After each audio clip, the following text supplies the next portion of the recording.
Budget ঘিরে এবার স্থিতিশীল আছে সব ধরনের মশলার দাম। শুধু রসুনের দাম বেড়েছে কেজিতে 50 টাকা। তবে কোরবানি ঈদ সামনে রেখে কিছু মশলার দাম মাসখানেক আগেই খানিকটা বেড়েছে। এদিকে বাজেটে বেশিরভাগ ইলেকট্রনিক্স ও প্লাস্টিক পণ্যের দাম বাড়ানোর ঘোষণা এলেও বাজার স্থিতিশীল রয়েছে। মাহবুব হাসানের রিপনের প্রতিবেদন। আগামী 2025-26 অর্থবছরে মোট 5 লক্ষ। গেল সোমবার দেশের 54তম বাজেট পেশ করেন অর্থ উপদেষ্টা ডক্টর সালেউদ্দিন আহমেদ। বাজেট ঘোষণার পর থেকে সকলের নজর থাকে বাজার পরিস্থিতির দিকে। তবে এবার ব্যতিক্রম। রাজধানীর নিত্য প্রয়োজনীয় পণ্যের বাজারে এখনো বাজেটে প্রভাব পড়েনি। বিক্রেতারা বলছেন বাজার রয়েছে স্থিতিশীল, তবে ক্রেতাদের অভিযোগ বাজেটের আগেই বেড়েছে অধিকাংশ পণ্যের দাম। গতকালকে যে বাজেট দিচ্ছে এখন এটা তো অন্তত 2-1 দিন না দেখলে এটা কি বলা যায় বলেন। কৃষকে আমদানি না করতে দাম কমবে কিনবে।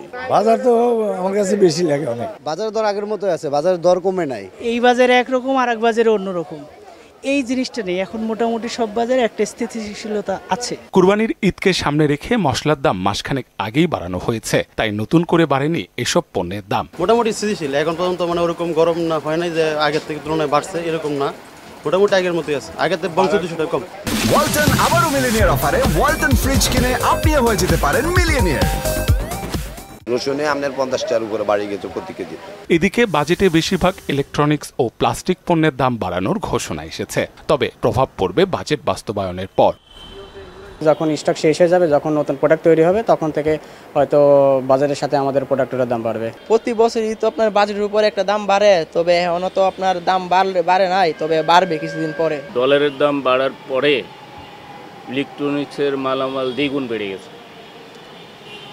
এখন বাজেট ঘোষণার পরে মানে সবেমাত্র বাজেট ঘোষণা হয়েছে, এখন আবার বেড়ে যাবে আরও কিছু। যেহেতু মাত্র বাজেটটা কালকে উপস্থাপন করা হয়েছে, আমরা শুনছি এরকম ইলেকট্রনিক্স পণ্যের দাম বাড়বে। বাজেট পাস হওয়া ছাড়া আমাদের এটা কার্যকরী হবে না। স্যানিটারি ন্যাপকিন, প্যাকেটজাত তরল দুধ, পলিপ্রোপাইলিন, স্ট্যাপল ফাইবারে ভ্যাট অব্যাহতির প্রস্তাবে কমতে পারে এ সকল পণ্যের দাম, তবে সেটাও জুলাইয়ের আগে নয় বলে জানালেন বাজার সংশ্লিষ্টরা। কি ইম্পোর্টার থেকে আমরা কালেকশন করি, তো মূলত ওনারা আর কি দাম টাম বাড়ানোর ব্যাপার স্যাপার করে, তো এটা একটু সময় লাগবে আশা করি। মাহবুব হাসান রিপন, মোহনা সংবাদ, ঢাকা।